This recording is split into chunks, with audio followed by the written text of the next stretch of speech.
네, 문재인 대통령과 미국 트럼프 대통령에 이어서 북한에서는 리용호 외무상이 유엔 총회 연단에 올랐습니다. 리 외무상은 15분 분량의 연설에서 신뢰를 강조하거나 불신을 비판하는 표현을 18차례 사용하기도 했는데요. 향후 북미 협상에서 치열한 수싸움을 예고한 것으로 풀이됩니다. 네, 관련 내용을 이화여대 북한학과 김석향 교수 모시고 나눠보도록 하겠습니다. 어서 오십시오. 안녕하십니까? 안녕하십니까? 어제 북한 리용호 외무상의 유엔 총회 연설을 조금 정리를 해보자면은 일단 일방적인 핵무장 해제는 절대로 있을 수가 없다. 일단 북한의 비핵화 의지는 확고하지만 이렇게 말을 했습니다. 교수께서는 좀 어떻게 평가하십니까? 저렇게 나올 걸 기대를 하긴 했는데 네. 그래도 너무 안 움직였다 하는 생각이 좀 들었고요. 그러나 이 들어오기 전에 제가 이분이 2017년 9월 24일 그때 유엔 총회에서 똑같은 자세로 1년 전이죠. 네, 딱 1년 전이죠. 근데 그때 하셨던 저는 그때 험악한 말을 했던 거는 기억을 하는데 그래도 혹시 뭐 어떤 말씀을 하셨나고 다시 찾아봤더니 정말 심한 말씀들을 많이 하셨더라고요. 네. 이게 트럼프 대통령을 향해서 뭐 악통령, 그 악의 대통령 뭐 이런 그러니까 여러 가지 표현들 중에 그러니까 최고통 사령관, 그러니까 보통 대통령이 군사 분야에서 최고 사령관이잖아요. 근데 그 미국 국민들한테 최고로 고통을 주는 대통령 뭐 이런 네. 표현들을 쓰셔서 그때보다는 굉장히 많이 그러니까 지금 이 분위기가 좋아지고 있는 건 확실하구나. 그러니까 이번에 그 하신 표현들을 보면 신뢰라든지 뭐 아니면 평화라든지 뭐 우리가 서로 노력해야 된다든지 과거에 얽매이지 말고 새로운 해법을 찾아야 한다든지 하는 그런 내용들 그러니까 네.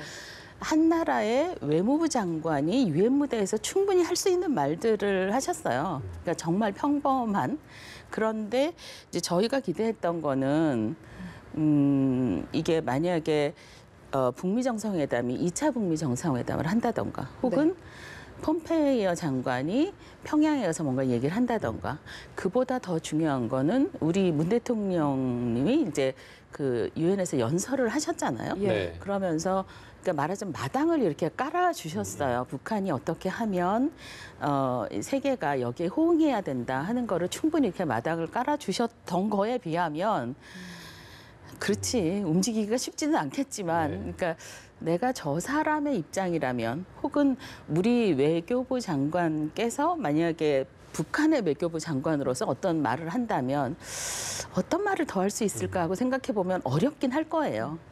그럼에도 불구하고 기대에 못 미친다 하는 많이 움직이진 않았다. 네. 그러니까 이렇게 사방을 살펴보는 것 같은 분위기. 그런데 이렇게 앞으로 한 발짝 나갈까 말까를 망설이고 있는 그런 북한의 입장을 여실히 드러내주는 그런 표현들이 되게 많았어요. 네.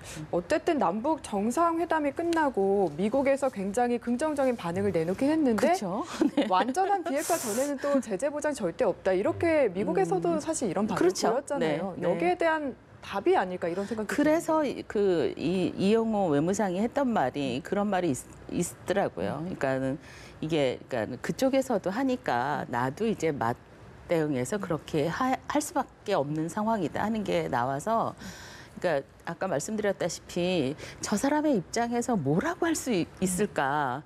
그러니까 자기가 하고 싶은 말을 하는 것도 아니고 사실은 그 뒤에서 김정은 위원장이라는 사람이 있고 또 북한 체제의 특성을 벗어날 수 없는 상황에서 말을 할 수밖에 없잖아요. 네.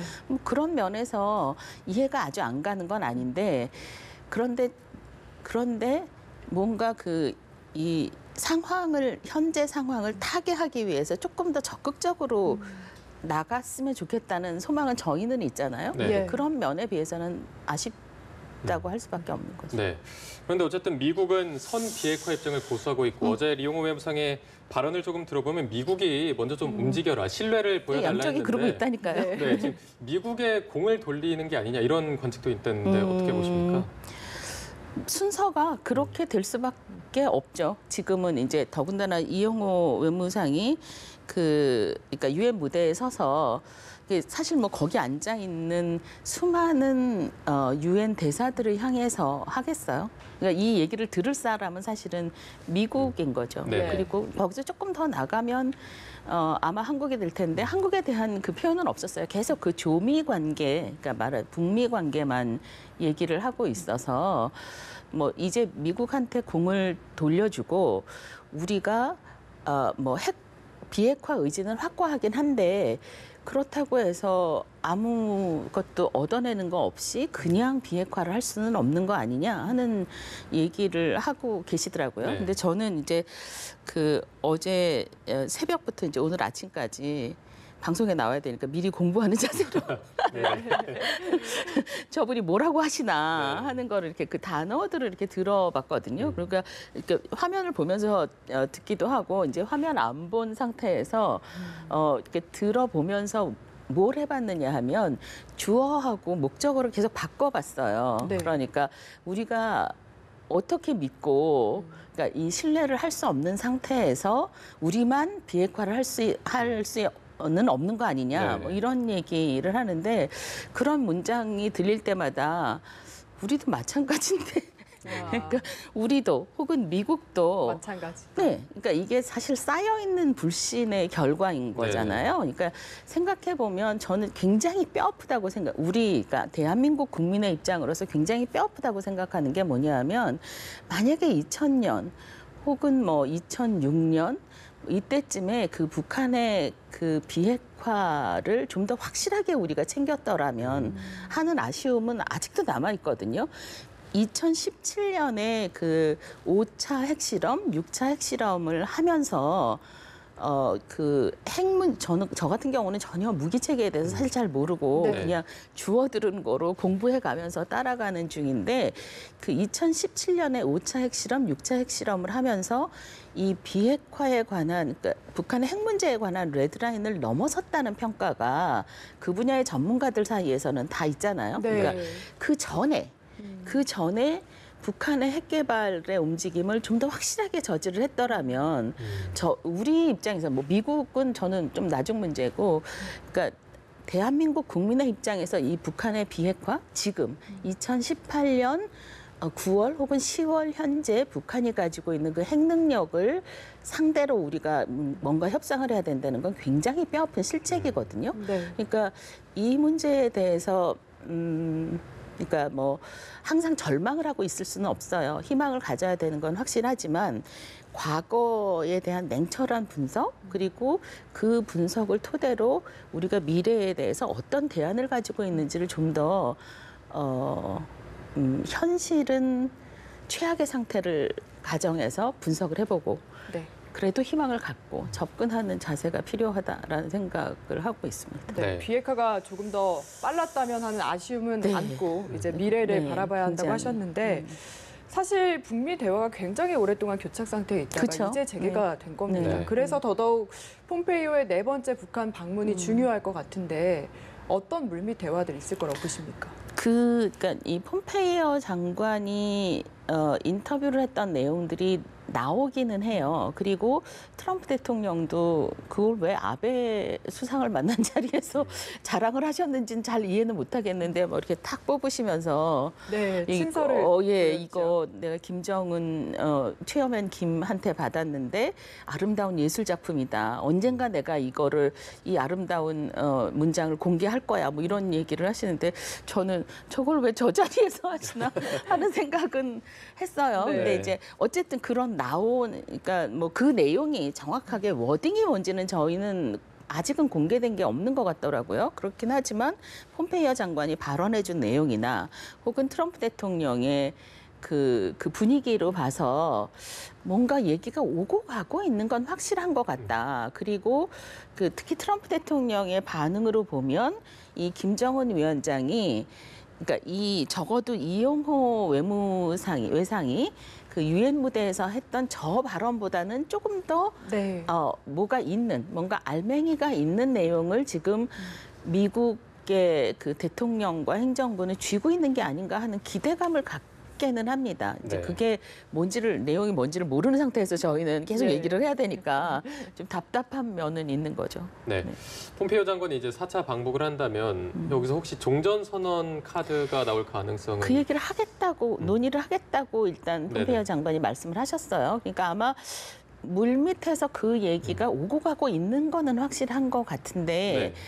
그 얘기가 테이블 위에 올라온다고 해서 거기서 결론이 날 것인지는 또 잘 모르겠습니다. 특히 그 이영호 외상의 발언을 들어보면 아마 그걸 가지고 이렇게 밀고 당기기를 하지 않을까. 그러니까 폼페이오 장관이 평양을 가면 그 얘기가 테이블 위에 올라올 것 같기는 한데 그래서 너는 뭐 내놓을 거야? 나는 어디까지 갈 거야?를 계속 얘기하게 되지 않을까 하는 그런 생각을 하고 있습니다. 네. 사실 이 종전선언 이야기가 나온 지가 꽤 오래됐는데 오래됐죠. 네. 처음에 최대 걸림돌은 중국인 줄 알았는데 지금 보니까 미국 보수층, 조야가 아닐까 싶습니다. 좀 어떻게 타개해 나가야 될까요?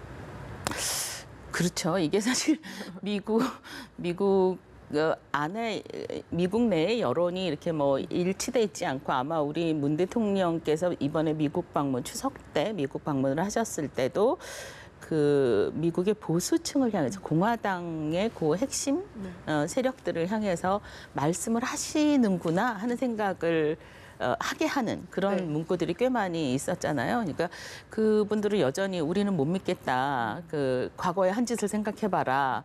뭐 이런 얘기들을 하고 있어서 이분들을 설득해내는 거는 우리 대통령이 원하는 것처럼 연내에 종전선언을 하려면 이게 피해갈 수도 없는 일이고 굉장히 중요한 일인 것 같기는 한데 여전히 쉬워 보이지는 않아요. 네. 그러니까 사실은 동일한 단어를 쓰고 있거든요. 신뢰.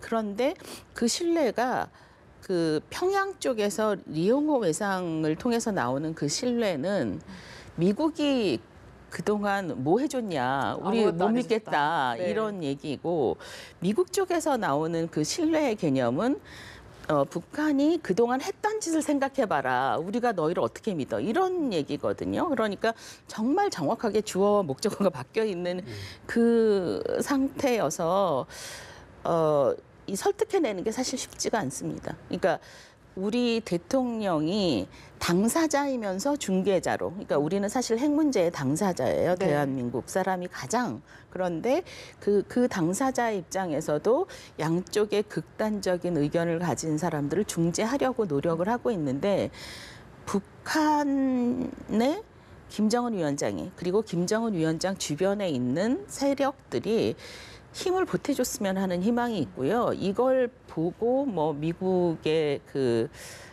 보수층도 조금 그러니까 움직여줬으면 하는 그러니까 양쪽을 이렇게 좀 수렴했으면 좋겠다는 소망은 있는데 네. 아시다시피 사람 마음을 우리가 자기 마음도 잘 어떻게 못하는데 그렇죠. 의견이 네. 다른 두 집단을 이게 끌어당겨다 놓는 게 쉽지 않아서 네. 지금 지금 현재 대통령이 하시고 있는 그러니까 적어도 안 맞나 하고 있던 그 두 팀을 그러니까 끌어다 어쨌든 트랙으로 돌려놓는 거 이야기를 하는 자리에 앉게는 한 거잖아요. 이거는 지금까지는 이제 굉장히 좋은데 여기서 어떤 성과를 만들어내는지는 기도하는 마음으로 또 지켜봐야 할 것 하늘을 같습니다. 쳐다보면서 네. 네. 네. 자, 그리고 아까 저희가 리포트에서도 잠깐 나왔지만 이제 마이크 폼페이오 국무장관이 지난번 세 차례 방북했을 때는 네. 김영철 통일전선부장이 네, 이제 네, 카운터 네. 파티였는데 네. 4차 때는 조금 미 외무상으로 바뀌지 않을까 하는 관측도 있어서 교수님께서는 이에 대해서 조금 어떻게 예상을 하시나요?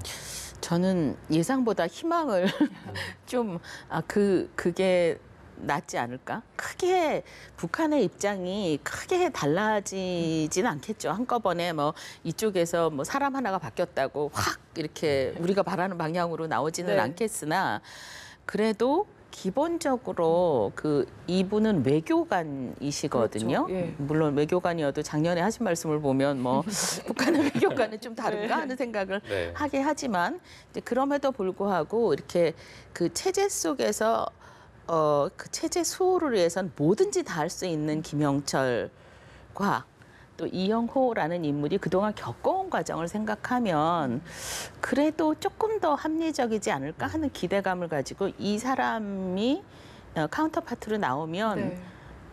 좀 낫지 않을까 하는 기대감은 가지고 있습니다. 네, 알겠습니다. 더 이야기를 들어보고 싶은데 시간 관계상 오늘 여기까지 하겠습니다. 네. 지금까지 이화여대 북한학과 김석향 교수와 이야기 나눠봤습니다. 말씀 잘 들었습니다. 고맙습니다. 감사합니다.